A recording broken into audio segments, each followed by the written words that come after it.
दोस्तों, एक बहू ने जुगाड़ से जीता अपनी सास का दिल। तो चलिए कहानी को शुरू करते हैं। गांव में पली बड़ी रीना की शादी शहर में रहने वाले सुमित से हो जाती है। रीना अपने पति सुमित और सास सरला के साथ खुशी खुशी रहती है। गरीबी में पली बड़ी रीना एक जुगाड़ू लड़की थी और हर काम में उसके जुगाड़ लगाने की उसकी सास बड़ी परेशान थी। एक दिन सरला अपनी बहू रीना से कहती है, सरला, रीना बहू, देख तो मैं बाजार गई थी तो ये तकिए के नए कवर लाई हूँ। वो क्या है ना, पुराने वाले फट गए थे।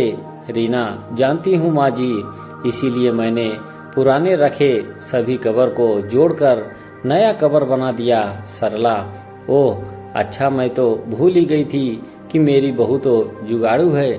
वो हर चीज में कोई न कोई जुगाड़ लगा ही लेती है। अच्छा, अब इन नए कवर को अलमारी में रख दे, कोई मेहमान आएगा तब निकाल लेंगे इसको। ऐसे ही कुछ दिन बीत जाते हैं। फिर एक रोज सरला और सुमित डिनर करने के लिए बैठे होते हैं। रीना गर्मा गर्म रोटी पकाकर उन्हें खिला रही होती है, लेकिन थोड़ा वक्त बीत जाता है तो रीना रोटी लेकर नहीं आती। तब सुमित उसे आवाज देते हुए कहता है, सुमित, अरे रीना, कहाँ रह गई? जल्दी रोटी लाओ ना, मेरी रोटी खत्म हो गई है। उधर रसोई में रोटी पका रही रीना सोचती है, रीना, हे भगवान, इस गैस सिलेंडर को भी अभी खत्म होना था। उधर माँ जी और सुमित जी रोटी का वेट कर रहे हैं। अब यूं आधे पेट उन्हें उठाना सही नहीं रहेगा। सोच रीना सोच, अपना ही कोई जुगाड़ सोच फिर से। इतना कहकर रीना छत पर रखी कुछ लकड़ियां ले आती है। फिर 4 ईंटों का चूल्हा बनाकर उसमें रोटी सेकती है और फिर गर्मा गर्म रोटी पकाकर सबको खाने को देती है। फिर अगले दिन सुबह सरला अपनी बहू की मदद के लिए रसोई घर में जाती है तो देखती है कि उसकी बहू बर्तन राख से धो रही थी। सरला, अरे बहू, ये क्या कर रही है तू? राख से बर्तन धो रही है? रीना, हाँ माँ जी, अभी देखिएगा सारे बर्तन कैसे चमक जाएंगे। अरे हमारे गांव में तो साबुन कहाँ होता था, हम तो राख से ही बर्तन धोते थे। बर्तन में भी चमक आ जाती है, साथ ही साबुन के पैसे भी बच जाते हैं। सरला, हाँ हाँ, वो सब तो ठीक है, पर एक बात बता, तू ये राख लाई कहाँ से? रीना, अब क्या बताऊँ मैं आपको, कल रात को जब आप डिनर कर रहे थे तो सिलेंडर खत्म हो गया था और खाने के बीच से आपको उठाना मुझे सही नहीं लगा, इसीलिए मैं छत पर रखी लकड़ियाँ ले आई और 4 ईंट के से चूल्हा बनाकर आप लोगों के लिए रोटियां सेक दी। सरला, हे भगवान, बहू, तुझे पता भी है लकड़ियां कितनी महंगी हैं? वो लकड़ियां तो मैंने लोरी पर जलाने के लिए रखी थी और तूने उनसे चूल्हा जला दिया। रीना, अरे माँ जी, खाना खाओगी तभी तो लोरी देख पाओगी ना। सरला, अरे मेरी जुगाड़ी बहू, घर एक और सिलेंडर भरा हुआ रखा था, तू उसे लगा लेती। रीना, माँ जी, आप तो जानती ही हैं मुझे सिलेंडर लगाना नहीं आता और खाने के बीच आप लोगों को उठाना जरूरी नहीं समझा। सरला, कह तो तू बिल्कुल सही रही है, मैं तो भूल ही गई थी कि मेरी बहू को तो सिर्फ जुगाड़ लगाना आता है, दिमाग चलाना तो उसे आता नहीं। ये कहकर सरला वहाँ से चली जाती है। फिर एक दिन सुमित को ऑफिस जाने के लिए देर हो रही होती है तो वो जल्दी में नाश्ता करता है। तभी पास में रखा गिलास का पानी उसके मोबाइल पर गिर जाता है। सुमित, ओह नो, ये क्या हो गया? रीना, क्या हुआ सुमित जी? सुमित, मेरे फोन में पानी चला गया और अब यह 1 हफ्ते के लिए बंद हो जाएगा। मेरी तो मीटिंग थी, साथ ही मुझे अपने क्लाइंट को कॉल भी करना था। कुछ समझ में नहीं आ रहा कि क्या करूं।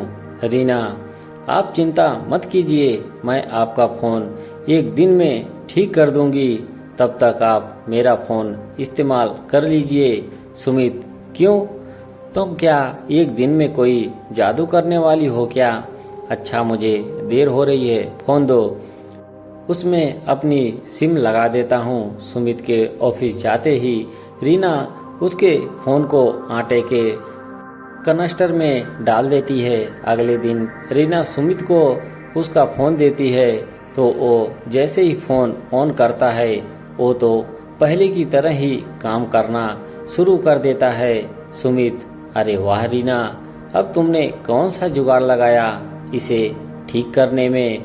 रीना, जी आपके फ़ोन में थोड़ा पानी चला गया था, इसीलिए मैंने इसे सुखा दिया आटे के कंटेक्सटर में डालकर। इसी तरह ऐसे ही रीना हमेशा किसी न किसी तरह अपना जुगाड़ लगा ही देती थी और अपने घर वालों की मदद किया करती थी।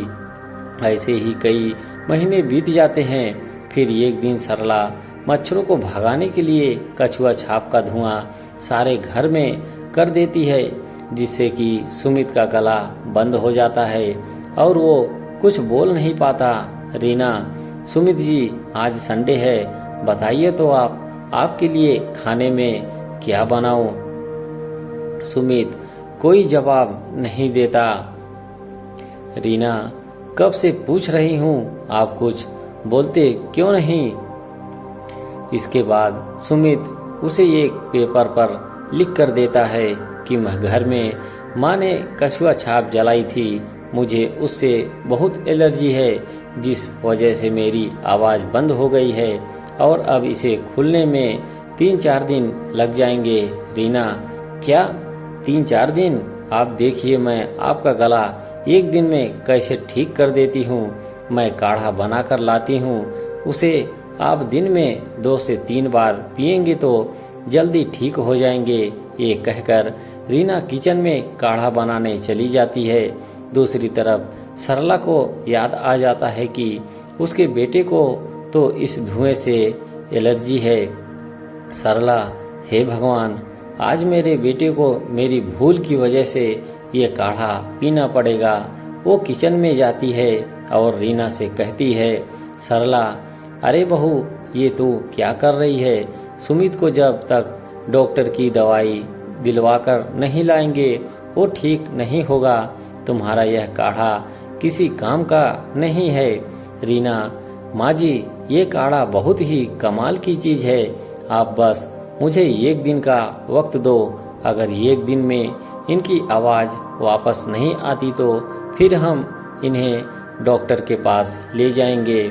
सरला के लाख समझाने के बावजूद भी रीना उसकी एक नहीं सुनती और अपने पति को दिन में 2-3 बार काढ़ा बनाकर पिलाती है।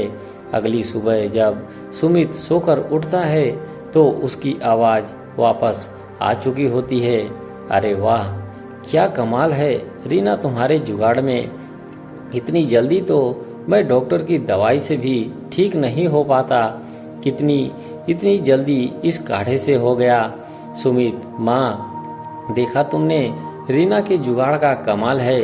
सरला, हाँ बेटा, तू सही कह रहा है, तेरी आवाज़ तो पहले की तरह ही ठीक हो गई। मानना पड़ेगा बहू के जुगाड़ को, ये इस बार भी काम आ गया। अब तो मुझे बहू के जुगाड़ पर पूरा भरोसा हो गया है, यह हमें हमेशा सही फल ही देता है। रीना, तो मान गए ना आप लोग मेरे जुगाड़ को कि ये कोई नुकसान नहीं देता और हमेशा सही वक्त पर काम आता है। सरला, हाँ हाँ मेरी जुगाड़ी बहू। ये कहते ही सभी जोर जोर से हंसने लगे। दोस्तों, ये कहानी आपको कैसी लगी कमेंट बॉक्स में हमें ज़रूर बताइएगा। हमारे चैनल पर बने रहने के लिए आप सभी का धन्यवाद।